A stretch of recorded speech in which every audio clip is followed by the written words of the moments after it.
الحمد لله الذي أنزل على عبده الكتاب ولم يجعل له عوجا قيما لينذر بأسا شديدا من لدنه ويبشر المؤمنين الذين يعملون الصالحات أن لهم أجرا حسنا ماكثين فيه أبدا وينذر الذين قالوا اتخذ الله ولدا ما لهم به من علم ولا لآبائهم كبرت كلمة تخرج من أفواههم إن يقولون إلا كذبا فلعلك باخع نفسك على آثارهم إن لم يؤمنوا بهذا الحديث أسفا إنا جعلنا ما على الأرض زينة لها لنبلوهم أيهم أحسن عملا وإنا لجاعلون ما عليها صعيدا جرزا أم حسبت أن أصحاب الكهف والرقيم كانوا من آياتنا عجبا إذ أوى الفتية إلى الكهف فقالوا ربنا آتنا من لدنك رحمة وهيئ لنا من أمرنا رشدا فضربنا على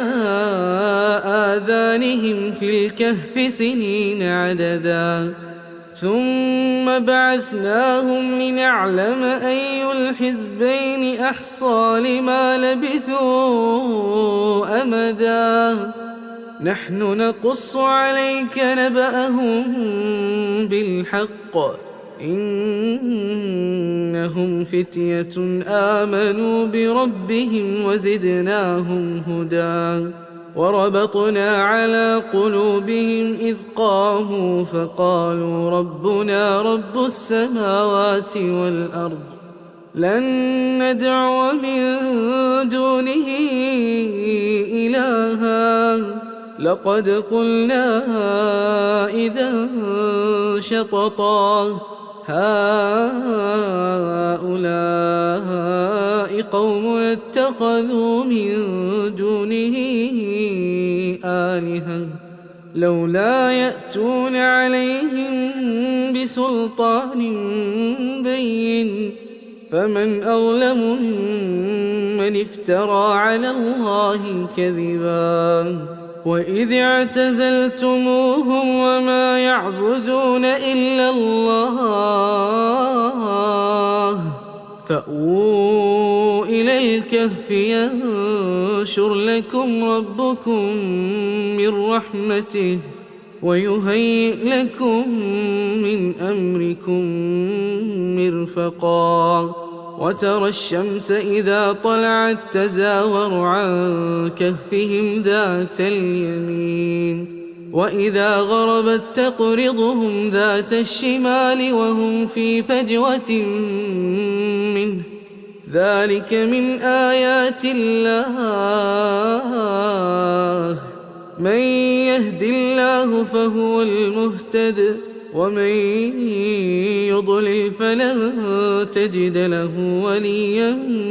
مرشدا وتحسبهم أيقاظا وهم رقود ونقلبهم ذات اليمين وذات الشمال وكلبهم باسط ذراعيه بالوصيد لو اطلعت عليهم لوليت منهم فرارا ولملئت منهم رعبا وكذلك بعثناهم ليتساءلوا بينهم قال قائل منهم كم لبثتم قالوا لبثنا يوما أو بعض يوم لبثتم قالوا ربكم أعلم بما لبثتم فابعثوا أحدكم بورقكم هذه إلى المدينة فلينظر أيها أزكى طعاما فليأتكم برزق منه وليتلطف ولا يشعرن بكم أحدا إنهم إن يظهروا عليكم يرجموكم أو يعيدوكم في ملتهم ولن تفلحوا إذن أبدا وكذلك أعثرنا عليهم ليعلموا أن وعد الله حق وأن الساعة لا ريب فيها إذ يتنازعون بينهم أمرهم فقالوا ابنوا عليهم بنيانا ربهم أعلم بهم قال الذين غلبوا على أمرهم لنتخذن عليهم مسجدا سيقولون ثلاثة رابعهم كلبهم ويقولون خمسة سادسهم كلبهم رجما بالغيب ويقولون سبعة وثامنهم كلبهم قل ربه أعلم بعدتهم ما يعلمهم إلا قليل فلا تمار فيهم إلا مراء ظاهرا ولا تستفت فيهم منهم أحدا ولا تقولن لشيء إني فاعل ذلك غدا إلا أن يشاء الله واذكر ربك إذا نسيت وقل عسى أن يهديني ربي لأقرب من هذا رشدا ولبثوا في كهفهم 300 سنين وازدادوا 9 قل الله أعلم بما لبثوا له غيب السماوات والأرض أبصر به وأسمع ما لهم من دونه من ولي ولا يشرك في حكمه أحدا واتل ما أوحي إليك من كتاب ربك لا مبدل لكلماته ولا تجد من دونه ملتحدا واصبر نفسك مع الذين يدعون ربهم بالغداة والعشي يريدون وجهه ولا تعد عيناك عنهم تريد زينة الحياة الدنيا ولا تطع من أغفلنا قلبه عن ذكرنا واتبع هواه وكان أمره فرطا وقل الحق من ربكم فمن شاء فليؤمن ومن شاء فليكفر إنا أعتدنا للظالمين نارا أحاط بهم سرادقها وإن يستغيثوا يغاثوا بماء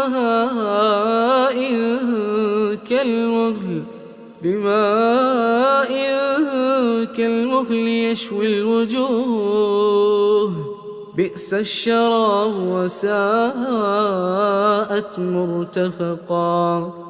إن الذين آمنوا وعملوا الصالحات إنا لا نضيع أجر من أحسن عملا أولئك لهم جنات عدن تجري من تحتهم الأنهار يحلون فيها من أساور من ذهب ويلبسون ثيابا خضرا من سندس واستبرق متكئين فيها على الأرائك نعم الثواب وحسنت مرتفقا واضرب لهم مثل الرجلين جعلنا لأحدهما جنتين من أعناب وحففناهما بنخل وجعلنا بينهما زرعا كلتا الجنتين آتت أكلها ولم تظلم منه شيئا وفجرنا خلالهما نهرا وكان له ثمر فقال لصاحبه وهو يحاوره أنا أكثر منك مالا وأعز نفرا ودخل جنته وهو ظالم لنفسه قال ما أظن أن تبيد هذه أبدا وما أظن الساعة قائمة ولئن رددت إلى ربي لأجدن خيرا منها منقلبا قال له صاحبه وهو يحاوره أكفرت بالذي خلقك من تراب ثم من نطفة ثم سواك رجلا لكن هو الله ربي ولا أشرك بربي أحدا ولولا إذ دخلت جنتك قلت ما شاء الله لا قوة إلا بالله إن ترني أنا أقل منك مالا وولدا فعسى ربي أن يؤتيني خيرا من جنتك ويرسل عليها حسبانا من السماء فتصبح صعيدا زلقا أو يصبح ماؤها غورا فلن تستطيع له طلبا وأحيط بثمره فأصبح يقلب كفيه على ما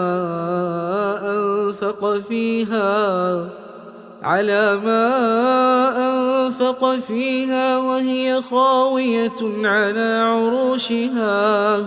ويقول يا ليتني لم أشرك بربي أحدا ولم تكن له فئة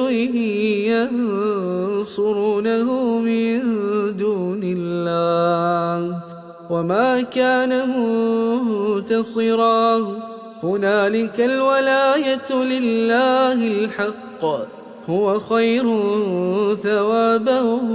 وخير عقبا واضرب لهم مثل الحياة الدنيا كماء أنزلناه من السماء فاختلط به نبات الأرض فأصبح هشيما تذروه الرياح وكان الله على كل شيء مقتدرا المال والبنون زينة الحياة الدنيا والباقيات الصالحات خير عند ربك ثوابا وخير أملا ويوم نسير الجبال الجبال وترى الأرض بارزة وحشرناهم فلم نغادر منهم أحدا وعرضوا على ربك صفا لقد جئتمونا كما خلقناكم أول مرة بل زعمتم أن لن نجعل لكم موعدا ووضع الكتاب فترى المجرمين مشفقين مما فيه ويقولون يا ويلتنا ما لهذا الكتاب لا يغادر صغيرة ولا كبيرة إلا أحصاها ووجدوا ما عملوا حاضرا ولا يظلم ربك أحدا وإذ قلنا للملائكة اسجدوا لآدم فسجدوا إلا إبليس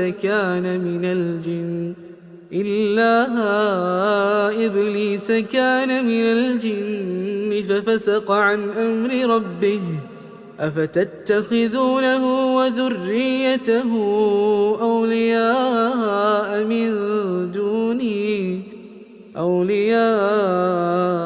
من دوني وهم لكم عدو بئس للظالمين بدلا ما أشهدتهم خلق السماوات والأرض ولا خلق أنفسهم وما كنت متخذ المضلين عضدا ويوم يقول نادوا شركائي الذين زعمتم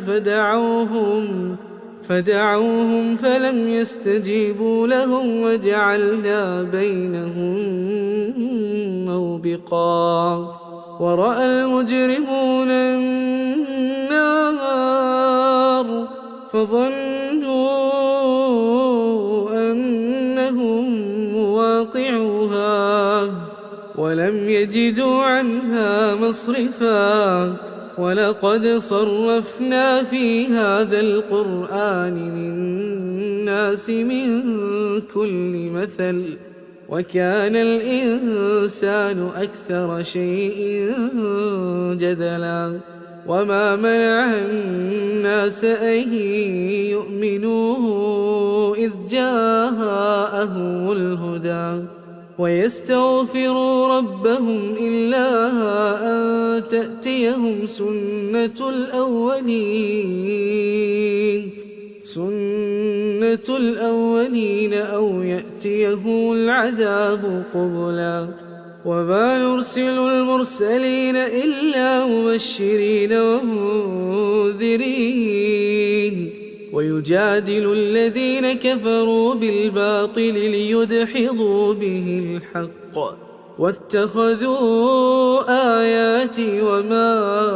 أنذروا هزوا ومن أظلم ممن ذكر بآيات ربه فأعرض عنها ونسي ما قدمت يداه إنا جعلنا على قلوبهم أكنة أن يفقهوه وفي آذانهم وقرا وإن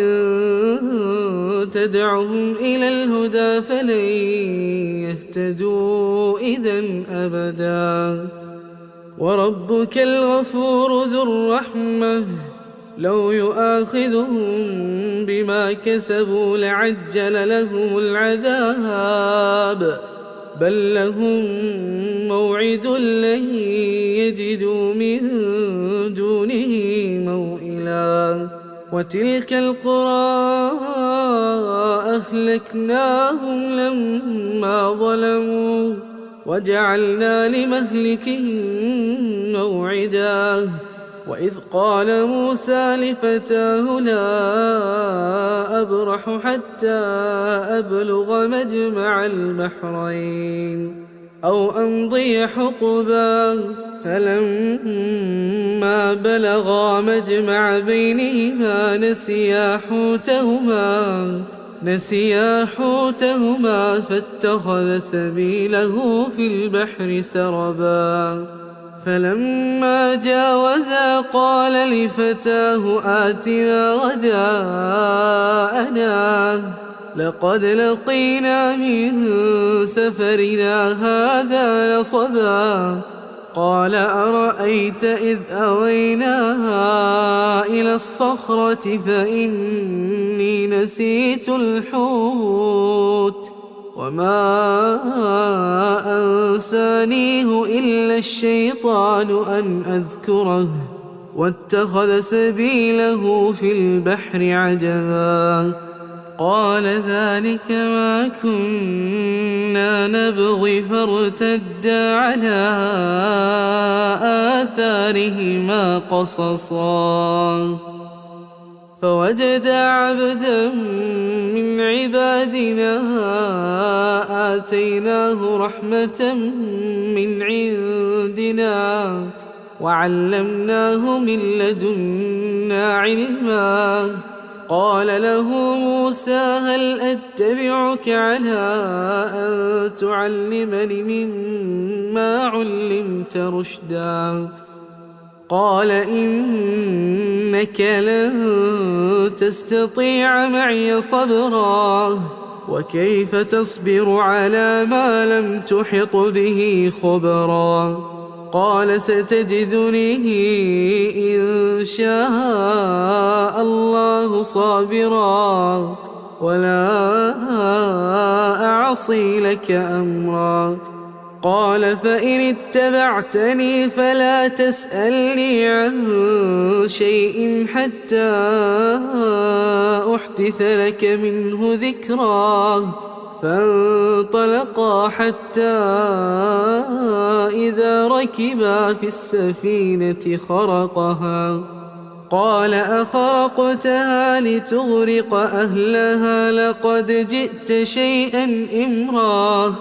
قال ألم أقل إنك لن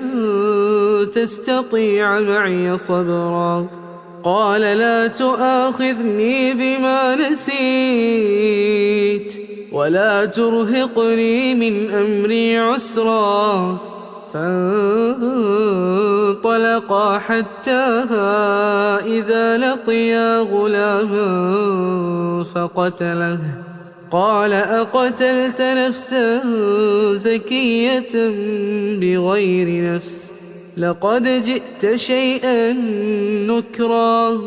قال ألم أقل لك إنك لن تستطيع معي صبرا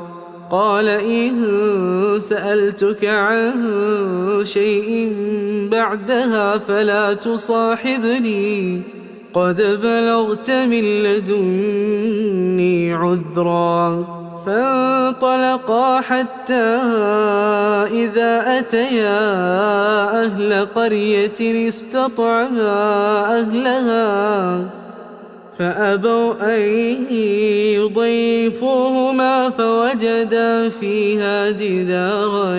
يريد أن ينقض فأقامه قال لو شئت لاتخذت عليه أجرا قال هذا فراق بيني وبينك سأنبئك بتأويل ما لم تستطع عليه صبرا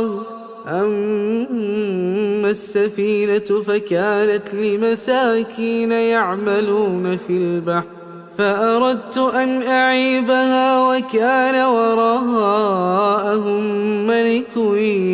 يأخذ كل سفينة غصبا وأما الغلام فكان أبواه مؤمنين فخشينا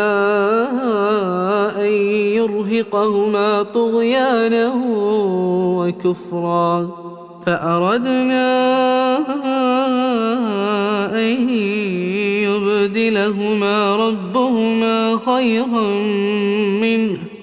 خيرا منه زكاة وأقرب رحما وأما الجدار فكان لغلامين يتيمين في المدينة وكان تحته كنز لهما وكان أبوهما صالحا فأراد ربك أن يبلغا أشدهما ويستخرجا كنزهما رحمة من ربك وما فعلته عن أمري ذلك تأويل ما لم تسطع عليه صبرا ويسألونك عن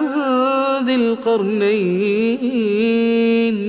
قل سأتلو عليكم منه ذكرا إنا مكنا له في الأرض وآتيناه من كل شيء سببا فأتبع سببا حتى إذا بلغ مغرب الشمس وجدها تغرب في عين حمئة ووجد عندها قوما قلنا يا ذا القرنين إما أن تعذب وإما أن تتخذ فيهم حسنا قال أما من ظلم فسوف نعذبه ثم يرد إلى ربه فيعذبه عذابا نكرا وأما من آمن وعمل صالحا فله جزاء الحسنى وسنقول له من أمرنا يسرا ثم أتبع سببا حتى إذا بلغ مطلع الشمس وجدها تطلع على قوم لم نجعل لهم من دونها سترا كذلك وقد أحطنا بما لديه خبرا ثم أتبع سببا حتى إذا بلغ بين السدين وجد من دونهما قوما لا يكادون يفقهون قولا قالوا يا ذا القرنين إن يأجوج ومأجوج مفسدون في الأرض فهل نجعل لك خرجا على أن تجعل بيننا وبينهم سدا قال ما مكني فيه ربي خير فأعينوني بقوة أجعل بينكم وبينهم ردما آتوني زبر الحديد حتى إذا ساوى بين الصدفين قال انفخوا حتى إذا جعله نارا قال آتوني أفرغ عليه قطرا فما استطاعوا أن يظهروه وما استطاعوا له نقبا قال هذا رحمة من ربي فإذا جاء وعد ربي جعله دكاء وكان وعد ربي حقا وتركنا بعضهم يومئذ يموج في بعض ونفخ في الصور فجمعناهم جمعا وعرضنا جهنم للكافرين عرضا الذين كانت أعينهم في غطاء عن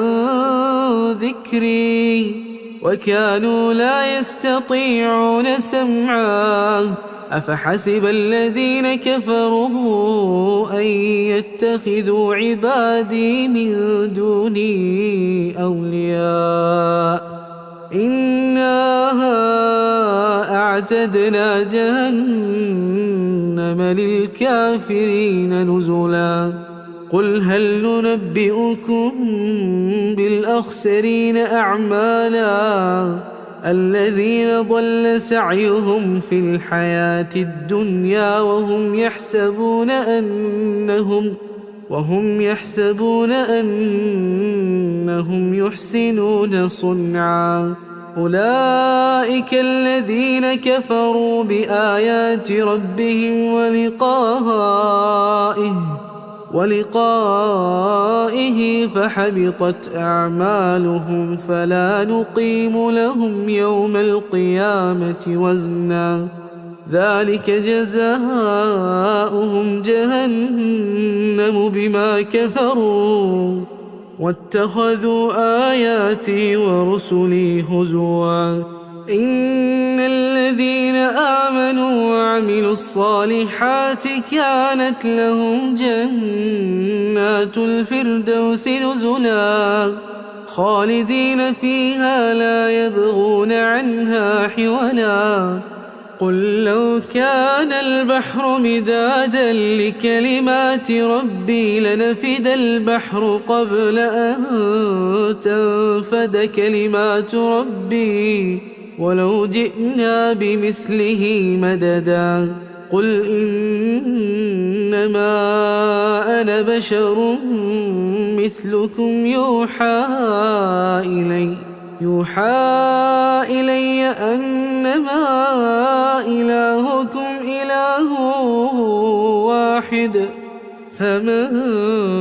كان يرجو لقاء ربه فليعمل عملا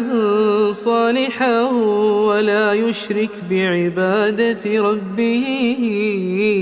أحدا.